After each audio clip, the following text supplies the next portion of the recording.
আমরা চাই উগ্রপন্থী কোনো হিন্দুরা যেন দেশের দখল নিতে না পারে। এই কথা বলেন না কেন? আপনি তড়িঘড়ি করে কিছু করে ফেলবেন, দেখবেন 2-3 মাসের ভেতরে এমন অরাজকতা সৃষ্টি করবে। এরা যে করবে তার প্রমাণ আপনাদের জাহাঙ্গীর 2 দিন আগে কি বলেছে দেখেননি? যে ঢাকাতে আমাদের যারা চলাফেরা করতে দেয় না, আমরা তাদের রাতের ঘুম কেড়ে নেব। তার মানে সামনে ওরা এরকম সিদ্ধান্ত নেবে, এটা আল্লাহ আগে ফাঁস করে দিয়েছে। এই জন্য কারো ষড়যন্ত্রে পা দেওয়া যাবে না। অপারেশন ডেভিল হান্ট চলছে, কি দেখেননি? শয়তানের খোঁজে, এর বাংলা অর্থ শয়তানের খোঁজে। খোঁজ করুক, এদেশে কোনো শয়তান যেন বাইরে না থাকে। দেশকে যারা অস্থিতিশীল করার চেষ্টা করবে তারাইকে 4 দেওয়ালের মাঝে নিয়ে যা। আর আর্মি এমন পিটাচ্ছে কিছু মানুষকে, পেছনে বাদরের মতো লাল হয়ে যাচ্ছে। এই জন্য উস্কানিতে পা দেবেন না কারো। ওখান থেকে ববু উস্কানি দেয় আর আপনি পা দেন। আপনি কি গোপালগঞ্জ নাকি? এটা তো গাজীপুর। এক কথা বলে না কেন? এখন ডক্টর ইউনূস যে চেয়ার পেয়েছে আয়না ঘরে, যে ওটা তো শক দেওয়া চেয়ার কারেন্টের। আর আমি যে চেয়ারে নিজে দেখেছি ওই চেয়ার শক না, ওটা ঘোড়া চেয়ার। হাত আর পাও ক্লিপ আটকিয়ে দেয়, এই গলার সাথে আস্তে করে একটা ফিতা লাগিয়ে দেয়, আপনি নড়তে পারবেন না। হঠাৎ করে এমন একটা মেশিন নিয়ে আসে, এই যে নখ তোলা মেশিন, ওদের এমন কায়দা করা, হাতের সাথে পায়ের সাথে সেট করা। আমার নিজে দেখিয়েছে যে এটা দিয়ে আমরা নখ তুলি। শুধু একটা টিপ মারে, একবারে আপনার হাতে পায়ের যত নখ আছে সব খুলে চলে আসবে। শুধু খুলে চলে আসলে তো হয়, আবার লবণ ছিটিয়ে দেয়। 10টা দিন ওরা এমন কোন টর্চার নেই আমার মাথা থেকে পা পর্যন্ত করে নাই। 11 ঘন্টা আমার টাঙিয়ে রেখেছিল মাথায় দড়ি বেঁধে। কি করেছিলাম আমি? কোরআনের কথাগুলো মানুষকে সহজ সরল ভাষায় বলতাম, এইটাই আমার অপরাধ। পৃথিবীতে কেউ স্থায়ী হয় না,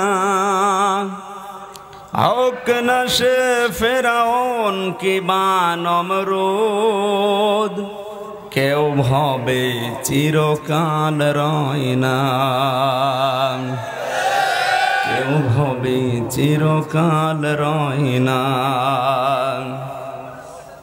চলে যাই সব ছেড়ে যেতে হয়, মৃত্যু মানে না কোনো পরিচয়।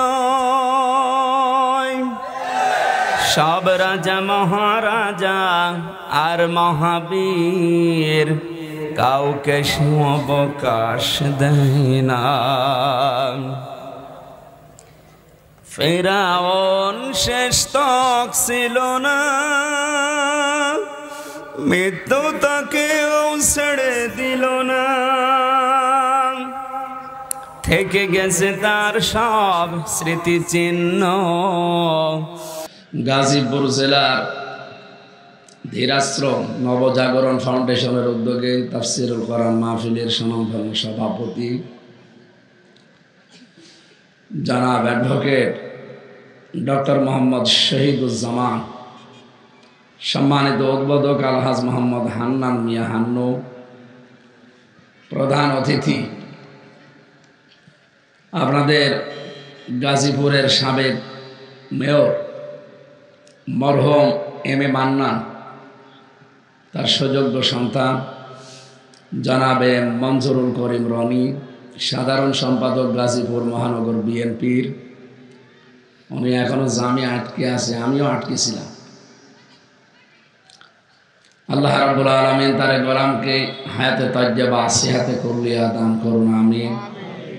মঞ্চে বসা আছেন শ্রদ্ধাভাজন বড় ভাই জনাব মাহমুদ হাসান রাজু, জনাব ফারুক হুসাইন, জনাব জাহাঙ্গীর আলম, অ্যাডভোকেট কৌশিক আহমেদ, হাফেজ ইয়াসিন, হাফেজ মাওলানা শামিউল হক।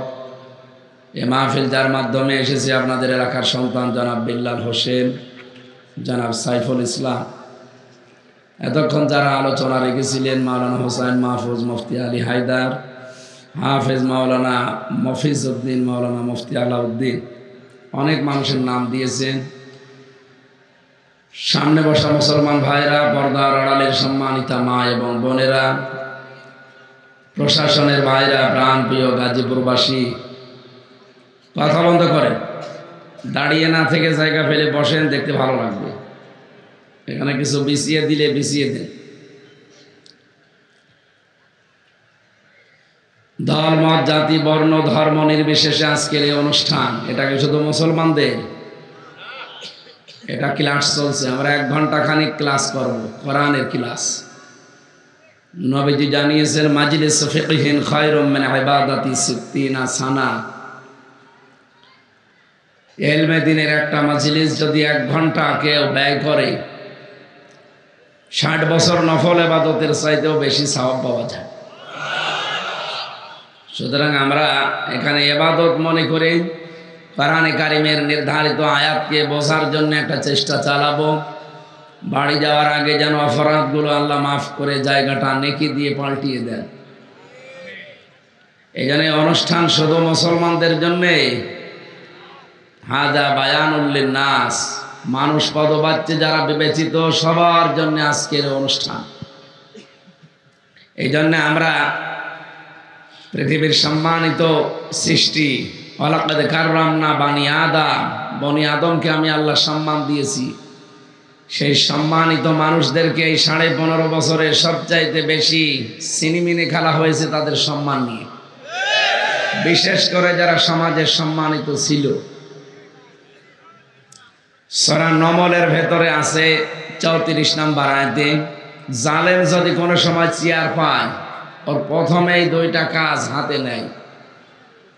ইন্নাল মুলুকা ইযা দাখালু ক্বরিয়াতান আফসাদুহা ওয়া জাআলু ইজ্জাতা আহলিহা আদিল্লা।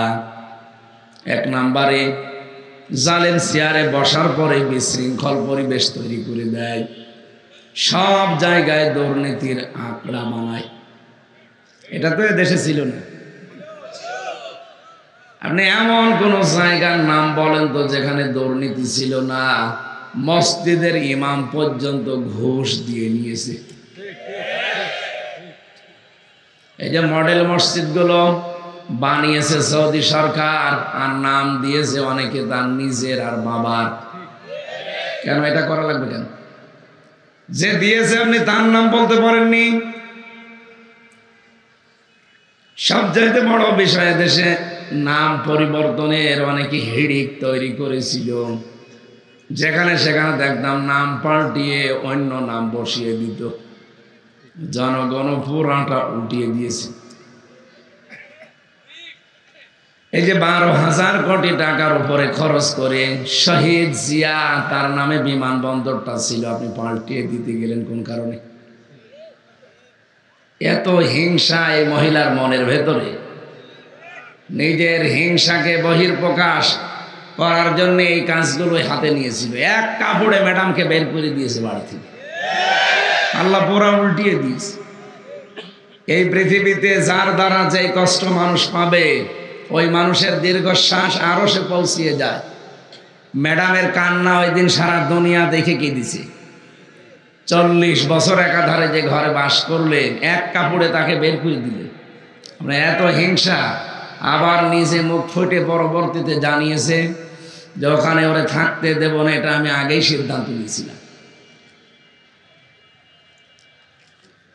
ওয়ালা ইয়াজরিমান্নাকুম শানাআনু কওমিন, হিংসার বশবর্তী হয়ে কোনো ব্যক্তি, কোনো দল, কোনো গোষ্ঠীকে একেবারে সমূলে ধ্বংস করে দিও না, তাহলে আল্লাহ তোমাকে নিজে দেখবে। এইটাই আল্লাহ করেছে। ওরা বাংলাদেশের সাতক্ষীরা, চাঁপাইনবাবগঞ্জ, বহু মুসলমানের বাড়ি ঘর পুরাটা বুলডোজার দিয়ে একেবারে শেষ করে দিয়েছে। আমার নিজের চোখে দেখা এই জেলাগুলোতে। এই জন্যে আল্লাহ কয়েকদিন আগে আযাবুল বুলডোজার নাযিল করেছে। আযাবের নাম কি? 32 নম্বর, একেবারে বুলডোজার বানিয়ে দিয়েছে। আর এটা এমনি বানায়নি। 1961 সালে যায়, আপনি জায়গাটার এখনো পর্যন্ত কাগজপত্র দেখেন, এখন ফাঁস হচ্ছে এগুলো। এই জমিটা খাস জমি, বঙ্গবন্ধু নাম নিয়ে, বাংলার বন্ধু উনি। কেমন বন্ধু যে খাস জমিতে আপনি বাড়ি বানালেন? এই জন্য আমি একটা জিনিস দেখি, এই দেশে ওনাকে মানুষ মেরে ফেলেছে, জিয়াউর রহমানকেও মানুষ মেরে ফেলেছে, দুইজনকেই মানুষ মেরে ফেলেছে। তো দুইজনেই তো শহীদ হওয়ার কথা। কি কথা বলেন এখানে? আপনি দেখেন, আমি সেই ছোটবেলা থেকে, আমার তো 1992 সালে জন্ম, এই জন্মের পর থেকে আমি দেখছি জিয়ার নাম শুনলেই মানুষ বলে শহীদ জিয়া। কি বলে? আপনি কোনোদিন এমনি শুনেছেন এমনি জিয়া বলে কেউ? নাম বললেই বলে শহীদ জিয়া। তো বঙ্গবন্ধুর নামে আমি আজ পর্যন্ত শুনিনি কেউ বলেছে যে শহীদ বঙ্গবন্ধু। কারণ এই শব্দটা আল্লাহ যেখানে সেখানে লাগান না, অনেক দামি শব্দ এটা। 2024 সালে নিজের জীবন পর্যন্ত যারা বিলিয়ে দিয়েছে, শহীদ আবু সাইদ, শহীদ মধ্য, এদের নাম শুনলে মানুষ শহীদ বলে এই কারণে, কারণ শহীদ শব্দটা আল্লাহ নিজে বানিয়েছে। যারা শহীদ হয় এদেরকে মরে গেছে কথা বলা যায় নেই, মুখের উপরে আল্লাহ তালা দিয়েছে। এই কথা কখনো বলবি না যে যারা মরে গেছে শহীদ হয়েছে ওরা মরে গেছে, না। সূরা বাকারা 153 নম্বর আয়াতে আছে, ওয়ালা তাকুলু লিমান ইয়াকতালু ফি সাবিলিল্লাহি আমওয়াত। কখনো এই কথা মুখ দিয়ে বলবা না যারা শহীদ হয়েছে ওরা এমনি মরে গেছে, বালা হায়াউন, বরং তারা জীবিত, ওয়ালাকিন লা তাশউরুন, কিন্তু টের পাও না। মানুষ যেহেতু মুখের পরে ধারণা করতে পারে অন্তরে, এই জন্য আল্লাহ অন্তরের ওপরেও নোটিশ দিয়েছেন, ওয়ালা তাহসাবান্নাল্লাযীনা কুতিলু ফি সাবিলিল্লাহি আমওয়াতা বাল আহইয়াউন ইনদা রাব্বিহিম ইরযাকুন। সূরা আলে ইমরানের 169 নম্বর আয়াতে আছে, পৃথিবীর মানুষেরা এ ধারণাও করবা না যারা শহীদ হয়েছে ওরা মরে গেছে, ওরা কিন্তু জীবিত, ওরা আমি আল্লাহর কাছে দিয়েছি পাই। বলেন সুবহানাল্লাহ। গাজীপুরবাসী মানুষ কি ঘুমিয়ে থাকলে খাওয়া লাগে? বলেন বলেন। তার মানে শহীদরা ঘুমায়ও না, ওরা এই জীবন থেকে আর এক জীবনে ট্রান্সফার হয়ে চলে যায়। যেহেতু জেগে থাকলে খাওয়া লাগে, এই জন্য আল্লাহ নিজেদের কুদরতের খাবার তাদেরকে খাওয়ায়। আপনি শহীদ নাম শুনলে দেখবেন জিয়ার নাম আসলে মানুষ শহীদ জিয়া বলে, আর বাকি আর যাদের নাম বললাম কে শহীদ বলে না। এই কারণে বলে না, কারণ এটা কবুল হওয়া লাগবে। এক কথা বলছেন না? 2016 সালে আমি যখন আরাফাতের ময়দানে পাশে মসজিদের নামিরা, কাবার ইমাম ওই সময় হজের খুতবা দিচ্ছিল, তিনি খুতবা দিয়ে আরবিতে বলছে শহীদ জিয়াউর রহমান, এই নামটা উচ্চারণ করেই তিনি একটা দোয়া পড়লেন। আল্লাহ লক্ষ লক্ষ মানুষকে যিনি মাথার উপরে নিম গাছ লাগিয়ে ছায়া দিয়েছে, এটা শাজারাতুল জিয়া বলা হয়। আল্লাহ তুমি তাকে তোমার রহমতের ছায়া দিয়ে আটক করে দাও। আপনি চিন্তা করেন, লক্ষ লক্ষ হাজি সেখানে, কাবার ইমাম নিজে দোয়া করছে খুতবার ভেতরে, এমনি খুতবার দোয়াগুলো কবুল হয়ে যায়। আমি নিজে ওই ছায়া স্থান নিয়েছি নিম গাছের নিচে। শুধু বাংলার হাজিরা না, পৃথিবীর যত দেশ থেকে হজ করতে যায় মানুষ কিন্তু ওখানে আশ্রয় নেয়। একটা গরম দেশ, মাথার উপরে যখন এই ছায়াটা পড়ে এমনি মন থেকে তার জন্য দোয়া চলে আসে। আমার মনে হয় কোটি কোটি মানুষ কিয়ামত পর্যন্ত আসবে আর শহীদ জিয়ার জন্য মন থেকে দোয়া করবে। তাহলে এমন জায়গায় দোয়া করছে, জায়গাটা যেমন তেমন না, আরাফাতের ময়দান, যে 10 জায়গায় দোয়া কবুল হয় তার ভেতরে এটা একটা। সুবহানাল্লাহ বলতে পারেন? এটা মাজলুম পরিবার, ছেলেটা মারা গেল, মারা যায়নি আরাফাত, আরাফাতকে মেরে ফেলা হয়েছে। কারণ এমন এমন কাজ করে মানুষ মরে যেতে বাধ্য হয়। এক লোক বউ পিটাত, বউ একদিন ডাক দিয়ে বলছে তুমি যেভাবে পিটাও আমাকে রাখবা না, যে কিলের ওজন দেখে টের পাও না। কোনদিন বলেছে যে আমি আরাফাতকে মেরে ফেলেছি? বলে না, এমন কাজ করেছিল যেন আরাফাত মরে যায়। আল্লামা শহীদ দেলাওয়ার হোসাইন সাইদি, সেও মারা যায়নি, তাকে মেরে ফেলা হয়েছে। এই যে নাম পরিবর্তনের হিড়িক, এটা ইহুদি আর খ্রিস্টানদের কালচার। আপনি দেখবেন মোসা নবীর নাম ইহুদেরা পরিবর্তন করে দিয়েছে জোসেফ। আমি বাইরের দেশগুলোতে যখন যাই, ইহুদিদের সাথে কথা বলে দেখেছি, জিজ্ঞাসা করি আপনার নবীর নাম কি, বলে জোসেফ। জোসেফ মানে মোসা আলাইহিস সালাম। আমরা মুসলমানেরা যাকে মোসা বলে চিনি, ওরা নামই পাল্টিয়ে দিয়েছে জোসেফ। খ্রিস্টানদের সাথে মিললে ওদের জিজ্ঞাসা করি আপনাদের নবীর নাম কি, বলে যিশু। যিশু মানে ঈসা আলাইহিস সালাম। ওরা ইব্রাহিম নবীর নাম পাল্টিয়ে দিয়েছে আব্রাহাম। এই বাংলাদেশে নাম পরিবর্তনের হিড়িক তৈরি করে শহীদ আব্দুল কাদের মোল্লা, এই লোকটাকেও পর্যন্ত কসাই কাদের বানিয়ে ফাঁসি দিয়েছে। আল্লামা দেলাওয়ার হোসাইন সাইদি, তার নামই দেলাওয়ার হোসাইন সাইদি, অথচ নাম পাল্টিয়ে দিয়েছে দেল্লু শিকদার। এই যে জালেমরা ক্ষমতায় বসলে প্রথম কাজ তাদের এইটা, বিশৃঙ্খল পরিবেশ তৈরি করে দেয়। 2 নম্বরে ওই দেশের যারা সম্মানিত মানুষ তাদেরকে অপমান করে। এদেশে আলেমরা সবার কাছে সম্মানিত ছিল, কিন্তু এ জালেম সবচাইতে বেশি অসম্মান দিয়েছে আলেমদের। প্রশ্ন আসতে পারে, কয় অনেক আলেম তো তার কাছে ছিল, ওগুলো আলেম না, ওগুলো জালেম। জালেম না হলে কেন্দ্রীয় মসজিদের ইমাম পর্যন্ত পালিয়ে যায়? বলেন, পৃথিবীর ইতিহাসে আমি আজ পর্যন্ত শুনিনি কোন মসজিদের ইমাম দুর্নীতির দায়ে পালিয়ে গেছে। এত নিচে নেমেছিল ওদের চরিত্র, শেষ পর্যন্ত মসজিদের ইমামও থাকে নাই, সেও পালিয়েছে। পরবর্তীতে এসেছিল ইমামতি নেওয়ার জন্য জোর করে, এদেশের জনগণ জোতা পিটা করছে। লজ্জা তো নেই। সকালবেলা আবার স্ট্যাটাস দিয়েছেন, জনগণ জোতা মেরেছে কিন্তু আমার গায়ে লাগেনি। শয়তান, মানে কি বলবো আর মানুষকে।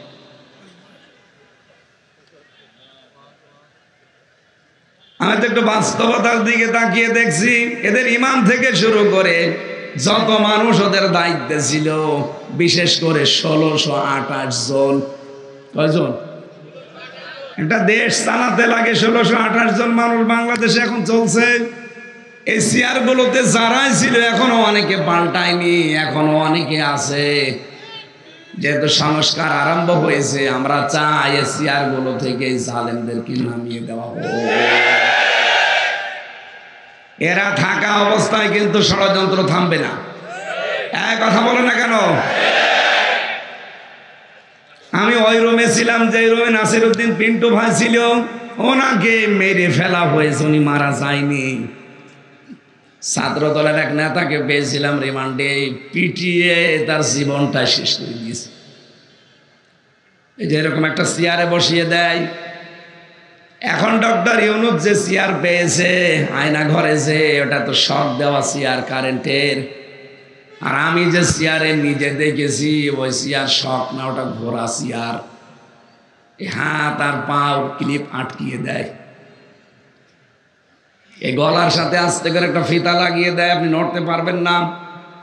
হঠাৎ করে এমন একটা মেশিন নিয়ে আসে, এই যে নখ তোলা মেশিন, ওদের এমন কায়দা করা, হাতের সাথে পায়ের সাথে সেট করা। আমার নিজে দেখিয়েছে যে এটা দিয়ে আমরা নখ তুলি। শুধু একটা টিপ মারে, একবারে আপনার হাতে পায়ের যত নখ আছে সব খুলে চলে আসবে। শুধু খুলে চলে আসলে তো হয়, আবার লবণ ছিটিয়ে দেয়। 10টা দিন ওরা এমন কোন টর্চার নেই আমার মাথা থেকে পা পর্যন্ত করে নাই। 11 ঘন্টা আমার টাঙিয়ে রেখেছিল মাথায় দড়ি বেঁধে। কি করেছিলাম আমি? কোরআনের কথাগুলো মানুষকে সহজ সরল ভাষায় বলতাম, এইটাই আমার অপরাধ। আমি আমার আগে যিনি ছাত্র দলের এক ভাই, বাড়ি চট্টগ্রামে, ওনার এই চেয়ারে বসিয়ে আমার সামনে দিয়ে নিয়ে গেল, বলছে আমরা একবার শুধু সুইচ টিপ দেবো, 1 মিনিটে 120 বার ঘুরবে, আপনার গলা আটকানো, হাত পা আটকানো, নড়িতেও পারবেন না। 1 মিনিটে যদি একটা চেয়ার 120 বার ঘোরে, 1 মিনিট পরে মনে হবে আমি 3-4টে দুনিয়া দেখতে পাচ্ছি। এই কষ্টগুলো এই মানুষগুলো সহ্য করেছে। এমনি এখানে বসে আছে 15.5 বছর আমাদের জীবনটা জাহান্নাম বানিয়ে দিয়েছে। একজন বিচারপতি বিদায় নেওয়ার আগে কথা বলেনি যে দেশটা আপনারা জাহান্নাম বানিয়ে ফেলেছে, না কথা বলেন না কেন?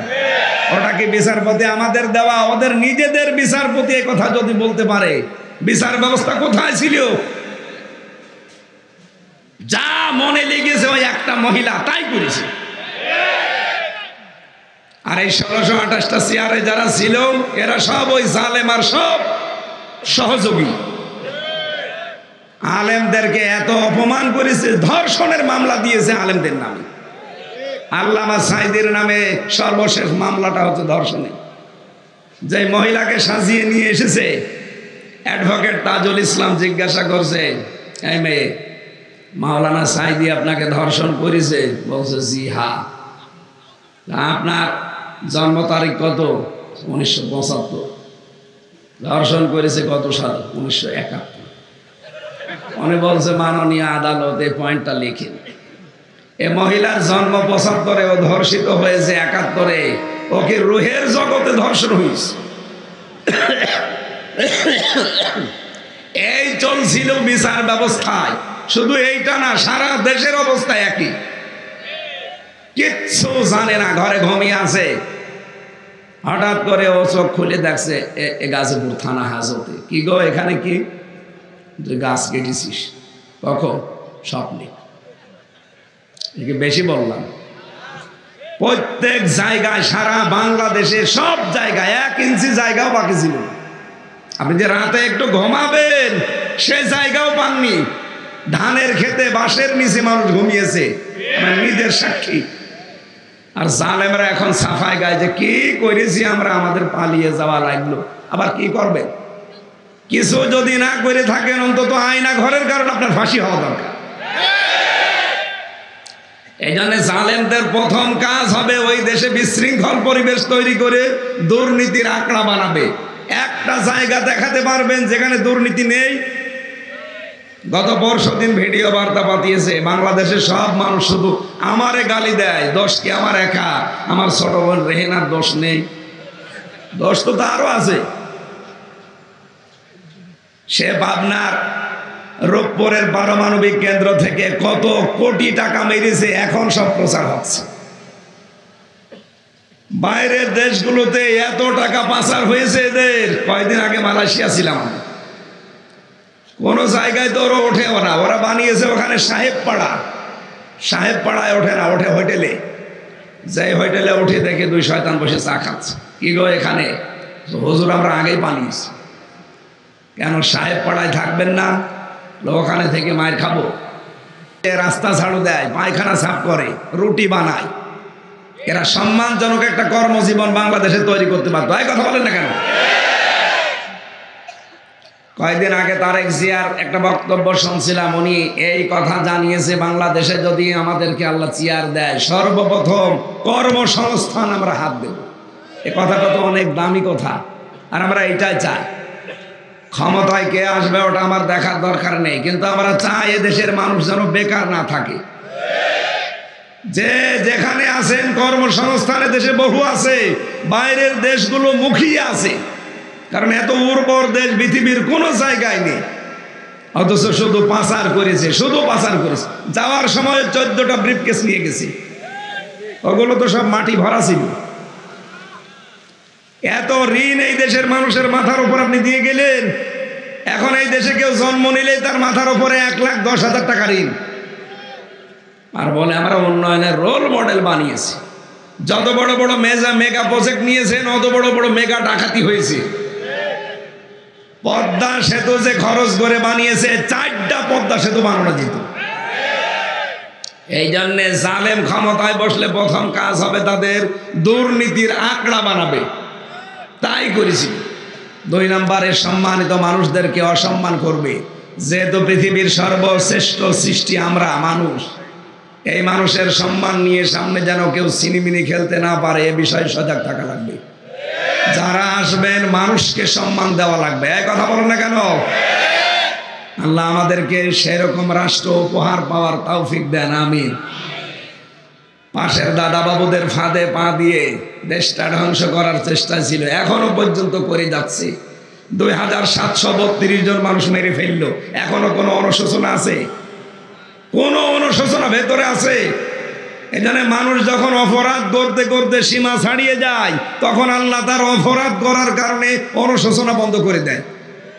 এই যে আগামীকাল যে রাত আসতেছে, লাইলাতুন নিসফে মিন শাবান, এটা একটা গুরুত্বপূর্ণ রাত।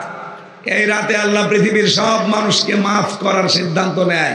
শুধু 2 প্রকার মানুষকে আল্লাহ মাফ করে না। 1 নম্বরে যারা শিরিক করে, 2 নম্বরে যারা মানুষ হত্যার সাথে জড়িত। সুতরাং এই 15 বছরে যত মানুষ হত্যা করেছেন কারণে অকারণে বিচার বহির্ভূত, আপনাকে আল্লাহ সবে বরাতে সবে কদরও মাফ করবে না। খুনি যারা, যে মানুষগুলো মার্ডার মামলা করে, মার্ডার মামলার আসামি যারা, ওনার নামে এখন মার্ডার মামলা কত? 275টা। একটা মার্ডার মামলা হলেই যদি তার ফাঁসি হয়ে যায়, 275 বার তার ফাঁসি দেওয়া লাগবে। তো এমনি কদিন পর মরে যাবে। মানুষের জীবন নিয়ে সিনেমিনি খেলেছিল, এখন তামাম দুনিয়ার কাছে হাসির পাত্র বানিয়ে দিয়েছে। ম্যাডাম অসুস্থ ছিল না কতদিন, মরে যাবে ভাব, একটু সহানুভূতি দেখানো তো দূরের কথা, বলতেছে এই বয়সে আবার বেশি থাকার দরকার কি? আপনি মানুষ, একটা মুরব্বী মানুষ, 3 সে প্রধানমন্ত্রী, তার ছেলেটা এমনি গেছে মরে, আর একটা আছে বাইরের দেশে, একটা মাজলুম মানুষ, মিথ্যা মামলা দিয়ে 6 বছর জেলে রাখলেন তার, আবার বলে যে আবার বাঁচার ইচ্ছা করে, এই বয়সে আবার বেঁচে থাকার দরকার কি? তো এমনি মরে যাওয়ার কথা। এখন আপনি যা অবস্থায় আছেন, আমরা তো বরদোয়া করি না, এমনিতে চলে আসি। সারা পৃথিবীর মানুষ এখন বলছে এই বয়সে ওর বেঁচে থাকার দরকার কি, আর দেশে আসারই দরকার কি? যেখানে আছে ওখানে থাক। এই জন্য এমন কোনো অপরাধ করে যাওয়া ঠিক না যেন আমার মাপের রাস্তায় বন্ধ হয়ে যায়। আমার কথার অর্থ বোঝেন? সুতরাং এমন কোনো কাজ সামনে যেন কেউ আঞ্জাম না দেন। এই যে গতকাল, আগামীকাল যে গুরুত্বপূর্ণ রাত আসতেছে, আল্লাহ প্রথম আসমানে চলে আসবে, বান্দা বান্দিদেরকে ডাক দিয়ে বলবে আমার কাছে ইস্তেগফার করো, আমি মাফ করে দেব। কিন্তু 2 প্রকার মানুষ আমার কাছে আসবা না। 1 নাম্বার যারা শিরিক করে, মুশরিক। শিরিক করলে আল্লাহ এত বেশি রেগে যায়, আজকে যদি এখান থেকে কোনো মানুষ বাড়ি যেয়ে দেখে তার স্ত্রীর কাছে পাশের বাড়ির একজন শুয়ে আছে, ভালো লাগবে? রাগ হবে না? এত বেশি রাগ হয়ে যাবে, শেষ পর্যন্ত পিটিয়ে আপনি বউকে মেরে ফেলবেন। রব্বুল আলামিন বলেন শুধুমাত্র কবুল করে বাড়িতে এনে অন্য একজন এসে শুধু শুয়ে আছে, এটা যদি তোমার ভালো না লাগে, তোমার বীর্য থেকে শুরু করে হামজা পর্যন্ত আমি আল্লাহ বানিয়েছি। কথা বলেন না কেন? বীর্য থেকে হামজা পর্যন্ত কারো হাত নেই, পুরাটা হাত কার? বাবা মা শুধু বিছানায় ছিল, এতটুকু শেষ, বাকি যা করার খেয়ে করেছে। এই জায়গা থেকে আমি এ পর্যন্ত নিয়ে আসলাম, আর আমি আল্লাহর সাথে তুমি এখন শরীক করো, অন্য কাউকে জুড়ে দাও, আমি আল্লাহ কিন্তু ওই স্বামীর মতো রেগে যাই। এই জন্য শিরিক যারা করে তাদের এই রাতে মাপ নেই। কত বড় কঠিন কথা! শিরিক করলে ওই জায়গাটা পর্যন্ত আল্লাহ অনিরাপদ বানিয়ে দেয়, নিরাপত্তা থাকে না। আপনি দেখবেন কাবার যে চত্বর, কোন মানুষ যদি কাবার চত্বরে প্রবেশ করে, কোরআনে কারিম জানিয়েছে তাকে আমার আল্লাহ নিজে নিরাপত্তা দিয়ে দেয়। এক কথা বলেন, কাবার চত্বরে কেউ গেলে তাকে নিরাপত্তা দেয় কে? ইন্না আউয়ালা বাইতি উবুদিয়া লিন-নাস লাল্লাযী বিবাক্কাতা মুবারাকাও ওয়া হুদাল লিল আলামিন ফিহি আয়াতুম বাজ্জিনাতুম মাকামু ইব্রাহিম ওয়া মান দাখালাহু কানা আমিনা। সূরা আলে ইমরানে আছে, কোন মানুষ যদি কাবার এলাকায় যায় আল্লাহ তাকে নিজে নিরাপত্তা দেয়। এই কারণে দেয়, কারণ ঘরটা কার? আরো জোরে বলেন। ও মুসলমানেরা, বাংলার দেশের, আমাদের এই দেশ কি কাবা শরীফ? বলেন বলেন। কাবা থেকে 600 কিলোমিটার দূর, 6000 কিলোমিটার। তাহলে এই দেশটা যদি শান্তি, স্বস্তি, নিরাপত্তা দিতে হয়, এখানেও কাবা শরীফের মতো কিছু কাজ করা লাগবে। কাবা শরীফে কোন কোন কাজ নেই? কাবা শরীফে কাজ নেই, প্রথমে শিরিক নেই। কি নেই? আরো জোরে বলেন। বাংলাদেশের 56,000 বর্গ মাইল শিরিক মুক্ত করা লাগবে। তাহলে এখানে নিরাপত্তা আল্লাহ নিজে দেবেন। আপনার এই দেশে কত জায়গায় আজ প্রকাশ্য গোপনে শিরিক চলছে, এমনকি হাজারো মানুষ এখানে আমাদের বিশ্বাসের ভেতরও শিরিক। এই কথা বলছো না? দেখেন তো আপনার কাছে এটা আছে কিনা। আল্লাহ যেটা পারে ওইটা অন্য কেউ পারে, এই বিশ্বাস করার নাম হচ্ছে শিরিক। এদেশে এরকম মানুষ আছে না নেই? বলেন বলেন। আছে মানে আমরাই। আল্লাহ যেটা পারে ওইটা অন্য কেউ পারে, এই বিশ্বাস যারা করেছেন সবে বরাতেও তাদের মাপ নেই, আপনি ক্ষমা পাবেন না।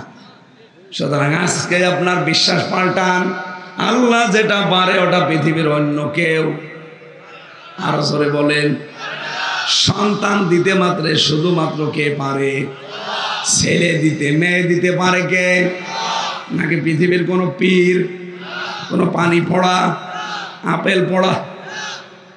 কয়দিন আগে বগুড়ায় গিয়েছিলাম, এক লোক এসে আমার একটা আপেল দিয়ে বসো, হুজুর আপেলটা পড়িয়ে দেন, ছেলে মেয়ে আমার হয় না। আমি বললাম আপেল পড়ে যদি ছেলে হইতো তা আমার মেয়ে 3টা, আমার মেয়ে পরেরটা হইতো না। আমি সূরা ফাতিহা পড়া ছাড়া কি পড়বো? আপনাদেরকে সিক্রেটটা ওপেন করছি, যে যা করে যে আমার তেল পড়ে দেন, পানি পড়ে দেন, ফু দিয়ে দেন, অন্য কিছু কিন্তু পড়ে না, সূরা ফাতিহা পড়ে ফু দেয়, কারণ এটা শেফা। আমি ওইটা হাতে নিয়ে কেবল আরম্ভ করেছি, আমার কানের কাছে মুখ নিয়ে বসে, হুজুর এমন আপেল পড়বেন যেন ছেলে হয়। মনে হচ্ছে আমি ছেলে নিয়ে বসে আছি। গাজীপুরবাসী বহু মহিলার ভেতরে এই শিরিকটা আছে বিশ্বাসে। আল্লাহ যেটা পারে ওইটা অন্য কেউ। সুতরাং কোন দরবারে, কোন বাবা, কোন মাজারে, কোন জেতা পীর, কোন মরা পীরের কাছে যাওয়া যাবে না। আমাদের যিনি জাতির পিতা, এই বানানোটা না, আসলটা আল্লাহ যেটা বানিয়েছেন, মিল্লাতা বিকুম ইব্রাহিম হুয়া সাম্মাকুমুল মুসলিমিন। আমাদের জাতির পিতা 86 বছর পর্যন্ত বিয়ের পরে সন্তান হয়নি। কত বছর? 86 বছর। তিনি কোনো মাজারে গেছে, কবরে গেছে, কোনো বাবার কাছে বলিছে? তিনি প্রতিদিন এই 86 বছরে আল্লাহকে বলতেন, রব্বি হাবলি মিনাস সলিহিন, এ আল্লাহ আমাকে একটা নেককার সন্তান দান করো। রব্বুল আলামিন দোয়াটা কবুল করেছিলেন, কিন্তু 1 দিন 2 দিন 5 দিন পরে না, কত বছর? আপনি চিন্তা করতে পারেন। আল্লাহর খলিল বলা হয় তাকে। খলিল মানে আল্লাহর জন্য যিনি সব কিছু পারেন, আরবিতে তার নাম খলিল। এত বড় পাওয়ারফুল নবী, এই নবীর যদি বিবাহের পরে 86 বছর একাধারে দোয়া করার পরে কবুল হয়, আর আপনি 2-4 বছরে হাঁপিয়ে যান। আল্লাহ রাব্বুল আলামিন জবাব দিয়েছিলেন 86 বছরে বয়সে, রব্বি হাবলি মিনাস সলিহিন ফাবাশশারনাহু বিগুলামিন হালিম। হে ইব্রাহিম, তোমাকে আমি হালিম দান করলাম। হালিম মানে চাচা হালিম না মামা হালিম? হযরত ইব্রাহিম চিন্তা করলেন 86 বছর পরে আমি একটা হালিম পেলাম। হালিম মানে ধৈর্যশীল। হালিম মানে কি? কেমন ধৈর্যশীল সন্তান আমাকে আল্লাহ দিয়েছে, আমার দোয়াটা আসলে কবুল হয়েছে কেমন আমি দেখব। এই জন্য 13 বছর যখন বয়স তাকে আল্লাহ জবাই করার জন্য স্বপ্ন দেখালেন। তিনি এসে সন্তানটাকে ডাক দিয়ে বললেন, ইয়া বোনাইয়া, হে আমার কলিজার টুকরা সন্তান, ইন্নী আরা ফিল মানাম আন্নী আযবাহুকা ফানজুর মাযা তারা। আমি স্বপ্নে দেখলাম তোমাকে জবাই করছি, এখন তোমার রায় বলো কি করব। প্রশ্ন আসতে পারে যে আল্লাহর নবী ইব্রাহিম বিধান পালন করছে কার? আরো জোরে বলেন কার? যিনি বিধান পালন করার সাহায্য করবে তিনি ইসমাইল। তা আল্লাহর বিধান আমি পালন করব, আমার ছেলের কাছে অনুমতি নেওয়া লাগবে কেন? এই কারণে তিনি অনুমতি চেয়েছিলেন। তিনি চিন্তা করলেন, আমি ৮৬ বছর বয়স পর্যন্ত দোয়া করলাম যে আমাকে তুমি নেককার সন্তান দাও। আল্লাহ যে বললেন আমি তোমাকে একটা হালিম দিলাম, সুসংবাদ দিলাম হালিম সন্তানের। কেমন ধৈর্যশীল সন্তান দিয়েছে এটা আমি পরীক্ষা করে দেখব। এই জন্যে তিনি অনুমতি নিতে গিয়েছিলেন। সন্তানটাও এরকম ডাক দিয়ে বলে, বাবা আপনি যা আদিষ্ট হয়েছেন, ইয়া আবাতি ফাআল মা তুমার সাতাজিদুনি ইনশাআল্লাহু মিনাস সাবিরিন। আপনি আপনার আদিষ্ট কাজটা করেন, আমাকে আপনি ধৈর্যশীলদের মধ্যে পাবেন, ধৈর্যশীল পাবেন, এ কথা বলেন নাই? তাহলে 1 বছর দিতেন, বহু বছর দিয়ে জানিয়েছেন যে আমি শুধু ধৈর্যশীল না, পৃথিবীতে আমার মতো বহু মানুষ ধৈর্যশীল আছে, তাদের মধ্যে আমিও একজন। তার মানে আমি এ বিষয়ে কোনো অহংকার করি না। জোরে বলেন সুবহানাল্লাহ। 13 বছরের মানুষ অহংকার থেকে মুক্ত হওয়ার জন্য কি শব্দ চয়ন করলেন যে আমি অহংকার করি না? অথচ বহু মানুষ আজ আমরা কিছু পেলে না পেলে আমাদের ভেতরে অহংকার চলে আসে। কথা বলেন। হযরত ইব্রাহিম তিনি রেডি হয়ে গেলেন। না এখানে তাকান, আন্দাজ এসে বসে আছেন, এখানে শিক্ষা নেওয়া লাগবে। এ বসে। হযরত ইব্রাহিম তিনি হাতে নিলেন ছুরি, ইসমাইল গলা দিয়ে দিয়েছেন। চিন্তা করেন তো যে অবস্থা এখন আছে, আল্লাহর অর্ডার যদি ওই ছুরির উপরে না হতো গলা কেউ বাঁচাতে পারতো? আর জোরে বলেন না। এই ড্রোন এইদিকে যেন না আসে, বাইরে থাক। যে কথা বলতে চাই আমি এখান থেকে, কোরআনে কারিমের সূরা সাফফাতের এই ৯৯, ৯০, ১০০ নাম্বার আয়াত থেকে একটা বিষয় নিয়ে যান আজকে। ইব্রাহিম নবী তিনি আল্লাহর বিধান পালনের জন্য প্রস্তুত, আর ইসমাইল নবী আল্লাহর বিধান পালন করতে সাহায্য করার জন্য প্রস্তুত। তখন আল্লাহ ডাক দিয়েছেন, অনাদাইনাহু আইয়া ইব্রাহিম, হে ইব্রাহিম আমার ডাকটা শোনো, তোমরা যা করলে আমি আল্লাহ কিন্তু দেখেছি। বাংলার মুসলমানেরা এখান থেকে আজকে একটা শিক্ষা আমি বের করেছি। যেহেতু আল্লাহ ফালাম্মা আসলামা দ্বিবচন দিয়েছেন, দুইজনে যখন আল্লাহর বিধান পালনে রাজি হয়েছে, এগ্রি হয়েছে, তখন বিধান পালন করা সহজ হয়েছে। ইব্রাহিম যদি বলতেন আমি জবাই করব, ইসমাইল যদি বলতেন না আমি জবাই হব না, জীবন আল্লাহর বিধান পালন হতো। ইসমাইল নবী যদি বলতেন হ্যাঁ আমি জবাই হয়ে যাব, ইব্রাহিম নবী যদি বলতেন না আমি জবাই হব না, জীবনও হতো। সুতরাং বাংলাদেশে আজ যারা দায়িত্বে আসবে তাদেরকে ইব্রাহিমের ভূমিকা পালন করা লাগবে। আমরা 18 কোটি জনগণ ইসমাইলের ভূমিকায় আসতে চাই। এই দেশে তখন আল্লাহর বিধান কায়েমে কেউ বাধা হয়ে দাঁড়াতে পারবে না। আমরা ইসমাইলের ভূমিকায় আসতে রাজি আছি না নেই? লিল্লাহি তাকবীর। শিরিক মুক্ত জীবন তৈরি করলে আমার আল্লাহর পক্ষ থেকে নিরাপত্তা আসে। এর প্রমাণ কাবার চত্বর। যেহেতু কাবার চত্বরে প্রবেশ করলে ওই জায়গাটাতে আল্লাহ নিজে নিরাপত্তা দিয়ে দেয়। বাংলাদেশের এই ৫৬,০০০ বর্গ মাইল যদি আমরা শিরিক মুক্ত করতে পারি, আল্লাহর কসম এখানেও আল্লাহ নিরাপত্তা দেবে।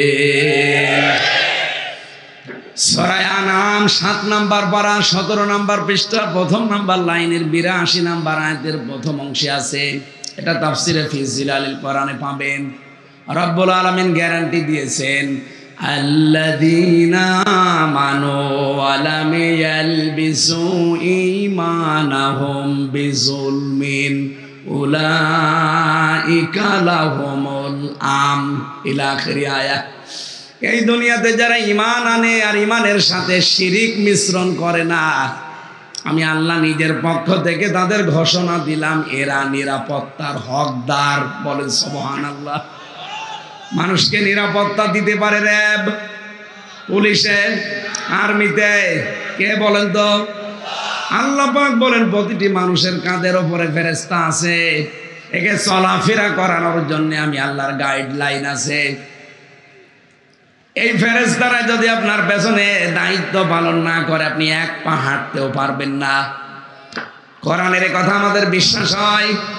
কথা বলেন হয়? যেহেতু সব দায়িত্ব আল্লাহর, উনি বীর্য থেকে পর্যন্ত আল্লাহ আমারে বানিয়েছে, সুতরাং নিরাপত্তা একক সত্তা উনি দিতে পারেন। উনি নিজে ঘোষণা দিয়েছেন যারা শিরিক মুক্ত জীবন তৈরি করবে, তাদের ইমানের সাথে শিরিক মিশ্রণ করবে না, তাদেরকে আমি নিরাপত্তার হকদার বানিয়ে দেব। সুতরাং বাংলাদেশ এখনো অনিরাপদ।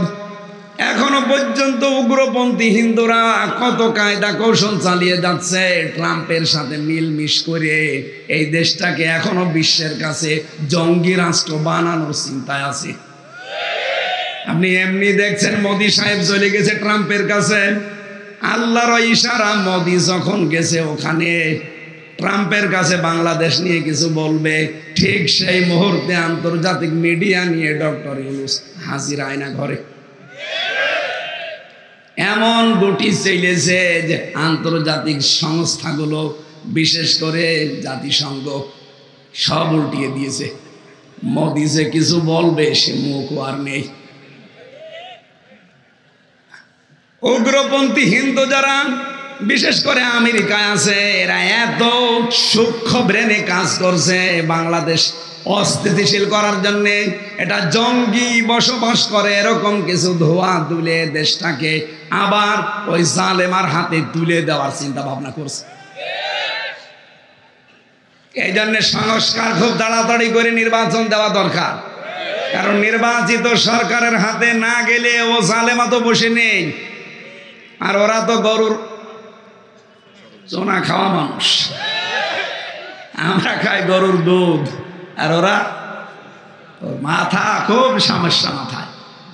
চিন্তা ভাবনা নিয়ে এগিয়ে যাচ্ছে। দেশে বহু কুলু তৈরি করেছিল, একটাও ধপে টেকে নাই, একটাও হালে পানি নেয়নি। তখন এখন চিন্তা করছে দেশকে কি করে জঙ্গি রাষ্ট্র বানানো যায়। এই যে মানুষ এক জায়গায় টুপি মাথায় দিয়ে বসে আছে, জমান নামাজ পড়ে বের হয় হাজার হাজার মানুষ, ওইটা তখন ফটো তোলে, কারণ দাড়িওয়ালা টুপিওয়ালা মানুষ মসজিদ থেকে বের হয়।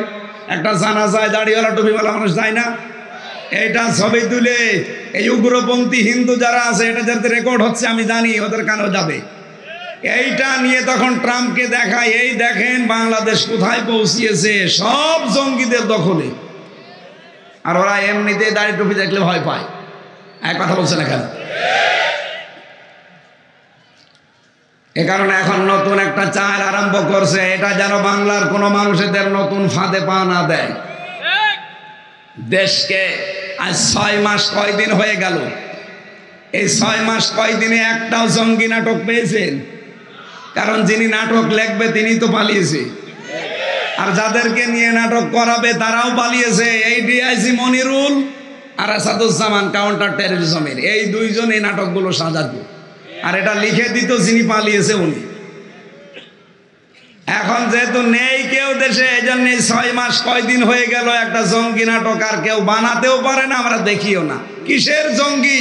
সবগুলো ওদের বানানো। এক কথা বলো না কেন?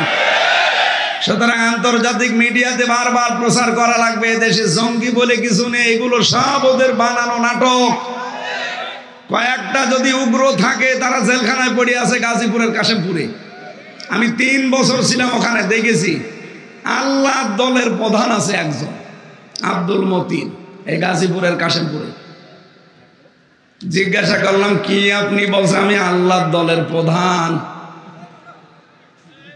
আপনি তো সভাপতি, একটা দলের সেক্রেটারি লাগে। বলছে আমার ছেলে হচ্ছে সেক্রেটারি।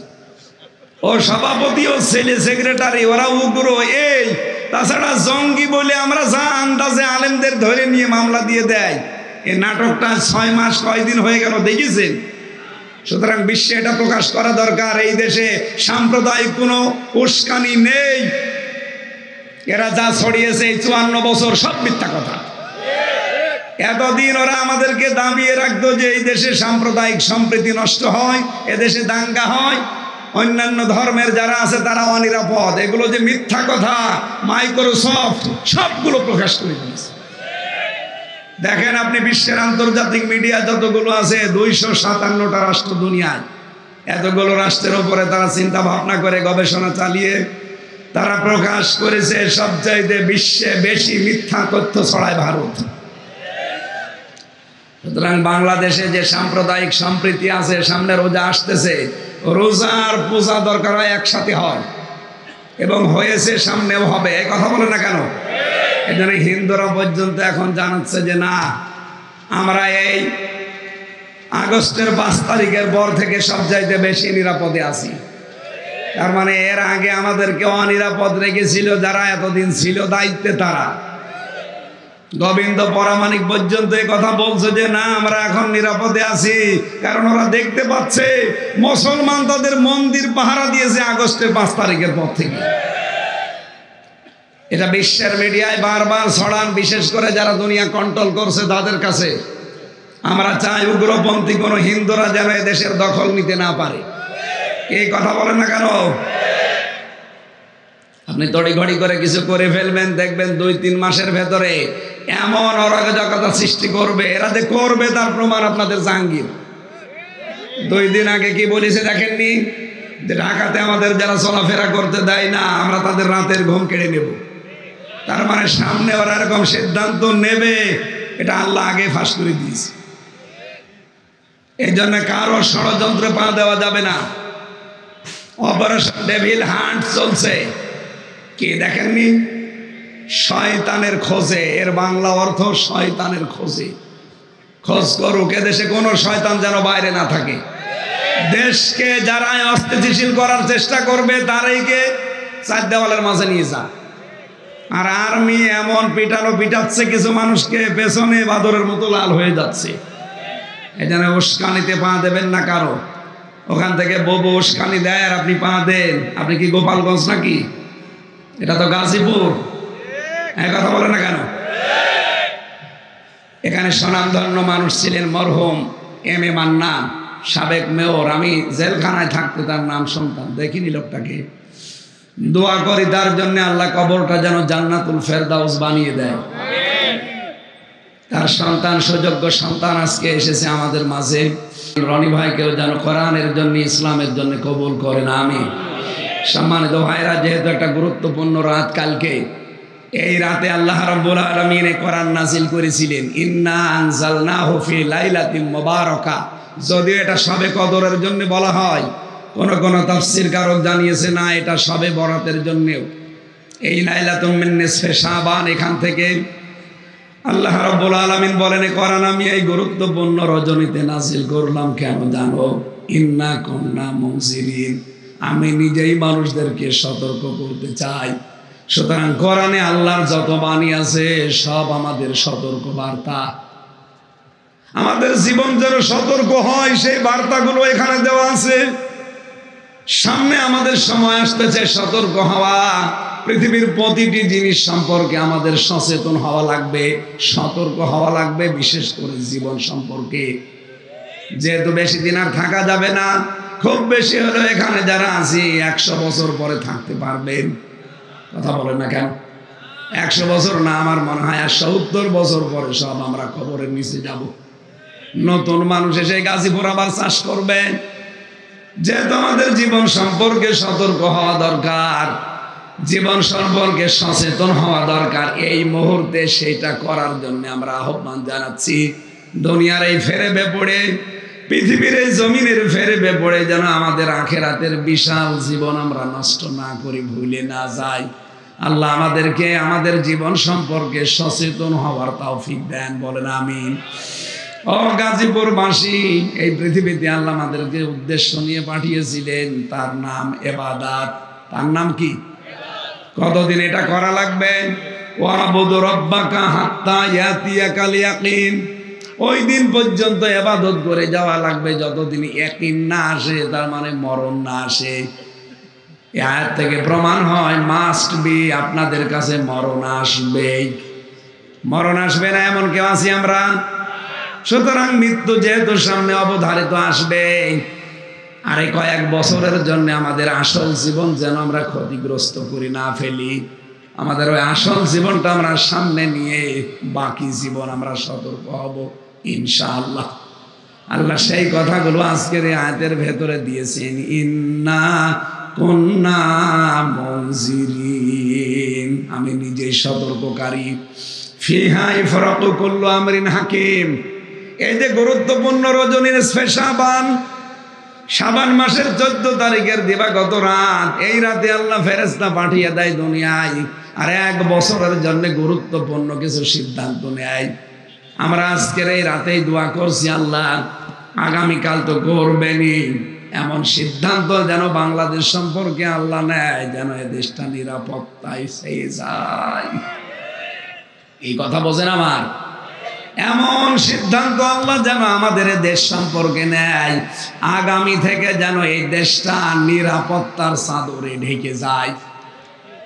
নবীজির ওই জামানায় একটা যুবতী মেয়ে সানা থেকে হাজরা মাউদ পর্যন্ত রূপের পরশা নিয়ে তারা হেঁটে গেছে।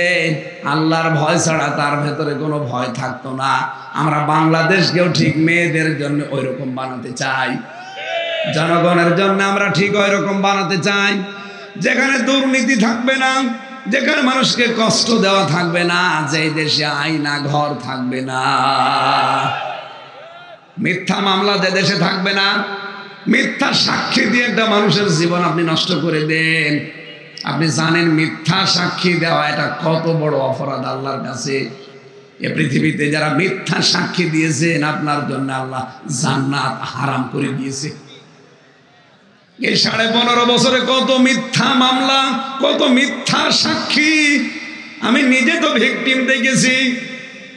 আমার বিরুদ্ধে যে 4টা সাক্ষী ওরা হাজির করেছিল, বলেন তো আমার নামে মামলা দিয়েছে আনসার আল বাংলা টিমের, আমি নাকি সারা দেশের প্রধান, অথচ ওটা কি আমি জানি না। যাদেরকে সাক্ষী হিসাবে নিয়ে এসেছে কুষ্টিয়া থেকে, জীবনে ওদের কোনোদিন নাম ওর শুনিনি, দেখা তো দূরের কথা। পরবর্তীতে এই যে আগস্টের 5 তারিখের পরে মামলাটা পুরা ঢিসমিস হয়ে গেছে। ওই সাক্ষীদেরকে আমি নিজে যে বললাম, কি ভাই আপনার সাথে আমার কোনো শত্রুতা আছে? বলছে না, প্রশাসন আমাদেরকে ভয় দেখিয়ে টাকা দিয়েছিল, এই কথা না বললে আমাদেরও ক্ষতি হবে। এই ছিল দেশের অবস্থা। এক একজনের নামে ওরা মামলা দিয়েছে 300, 500, 700। বিএনপির এক ভাই আমার সাথে ছিল, পটুয়াখালী বড়গুনায় বাড়ি, 313টা মামলা ওর নামে। আমি ওরে বলতাম যে ভাই আপনি কবে জামিন নেবে আর কবে বের হবে, এরা জীবনে হাজিরা দেবেন কবে? একটা মানুষের নামে 313টা মামলা দেয়, ওদের বিবেক আছে? দেশটা কোথায় যে নিয়ে গিয়েছিল, আল্লাহ আমাদেরকে হাতে ধরে বাঁচিয়েছে। আর এমন একটা মানুষকে বসিয়েছে যার নামে ওরা বিপদে পড়ে দোয়া পড়বে, সে দোয়া ইউনুসও পড়তে পারছে না। কি দোয়া ইউনুস পড়তে পারবে? আল্লাহ মনে হয় এর কায়দা করে বসিয়েছে। ওরা যেহেতু বিপদে আছে, ইউনুস দোয়া তো পড়তে পারবে না। আর উনি এখন যদি অবস্থায় না থাকতো, এই উগ্রপন্থী হিন্দুরা আর যারা পালিয়েছে এরা মিলে দেশটাকে কবে আবার কসনস করে ফেলতো বিশ্বের কাছে।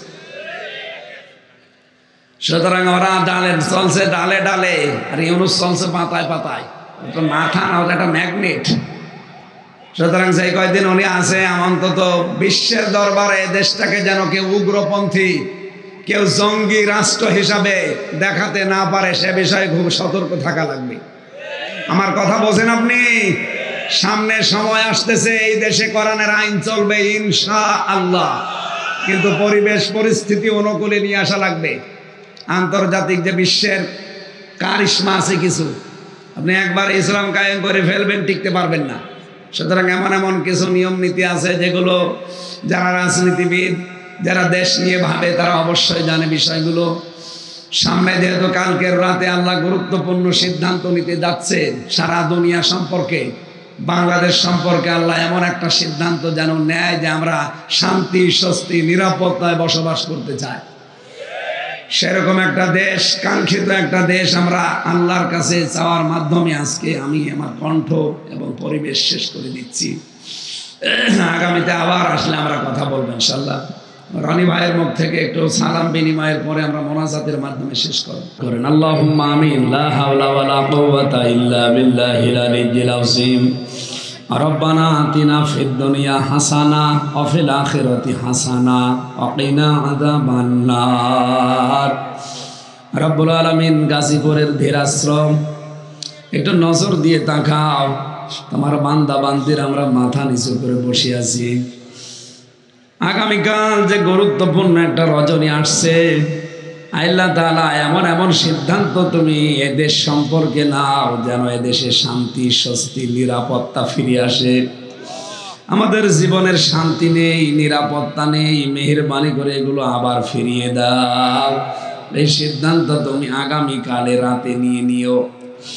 এ মাহফিলের বাস্তবায়নের জন্য যারা শ্রম দিয়েছে এই মানুষগুলোকে কবুল করো। বিশেষ করে আমাদের মাহফিলের প্রধান অতিথি অ্যাডভোকেট মঞ্জুরুল করিম রনি, আল্লাহ তোমার যুবক বান্দা, তার বাবার জন্য আমি দোয়া করছি। আল্লাহ মরহুম আলহাজ এম এ মান্নান, এই গাজীপুরের সাবেক মেয়র, সাবেক মন্ত্রী, আল্লাহ তুমি তাকে কবরে মাফ করে দাও। মানুষ হিসাবে তিনি মাজলুম ছিলেন, সারাটা জীবন মানবতার সেবায় কাটিয়েছেন। আল্লাহ তাআলা তার জীবনের যত ভালো কাজ ছিল এগুলো কবুল করো, অন্যায় যেগুলো মানুষ হিসাবে ছিল মাফ করে দাও। তোমার শেখানো দোয়া আমরা তার সন্তানকে নিয়ে পড়ছি, রব্বির হামহুমা কামা রব্বায়ানি সাগীরা। আল্লাহ তোমার কুদরতের কোলে তাদেরকে লালন পালন করো। আল্লাহ তাআলা আজকেও আমার কাছে মিয়া নুরউদ্দিন অপু ভাই দোয়া চাচ্ছিল, আমি 3টা বছর তার সাথে ছিলাম। তিনি বলছিল ম্যাডামের শরীরের জন্য দোয়া করবে। আল্লাহ ম্যাডাম খালেদা জিয়াকে আবার সুস্থ করে বাংলার জমিনে তুমি ফেরত দাও। তার সন্তানটাকে তুমি শহীদ হিসাবে কবুল করো। তার স্বামী শহীদ জিয়াউর রহমানকে তুমি শহীদের মর্যাদা দাও। তার সন্তান এখনো পর্যন্ত বাইরের দেশে আছে, জনাব তারেক জিয়াকে আবার দেশের মাটিতে ফেরত দিয়ে দাও। এদেশে যত মানুষকে জুলাই আগস্ট সহ এই খনি মানুষের দ্বারা যত মানুষ জীবন দিয়েছে প্রত্যেককে শাহাদতের মর্যাদা দাও, কারণ যারা শহীদ হয় তাদের কোনো হিসাব থাকে না। রব্বুল আলামিন 2006-এর 28 অক্টোবর থেকে শুরু করে 24-এর 5 আগস্ট পর্যন্ত যত মানুষ এই ফ্যাসিস্টদের হাতে জীবন দিয়েছে প্রত্যেকটি মানুষকে এই শাহাদতের সর্বোচ্চ মাকাম দান করো আল্লাহ। আল্লাহুম্মা গফিরলি ওয়ারহামনি ওয়াহদিনি ওয়াফিনি ওয়ারযুকনি ইয়া রাব্বাল আলামিন। 3টা বছর জালেমরা আমার শরীরের উপরে যে টর্চার চালিয়েছে, আমি অসুস্থ হয়ে গেছি, স্বাভাবিক হতে সময় লাগবে। আল্লাহ মেহেরবানি করে তুমি আমাকে আগের অবস্থায় ফিরিয়ে দাও। আমার কণ্ঠটা তুমি মেহেরবানি করে ভিক্ষা দাও রব্বুল আলামিন। এই এলাকায় মাটির নিচে যত মানুষ কবরে আছে, হাজার হাজার মন মুখের ওপর মাটি নিয়ে শুয়ে আছে, তাদের কবরগুলো কোরআনের ইজ্জতে জান্নাত বানিয়ে দাও। আমাদের কবরে যাওয়ার আগে পুঁজি তৈরি করার সুযোগ করে দাও। সম্মানিত মা বোন যারা পর্দা আড়ালে বসে আছে, এদেরকে খাদিজার মতো, আয়েশার মতো বানিয়ে দাও। আগামীকাল রাতের গুরুত্বপূর্ণ আমল হচ্ছে লা হাওলা ওয়ালা কুওয়াতা ইল্লা বিল্লাহ আর আস্তাগফিরুল্লাহ ওয়া আতুবু ইলাইহি। আল্লাহ এই 2টা আমলই আমাদেরকে বেশি বেশি করার সুযোগ দাও।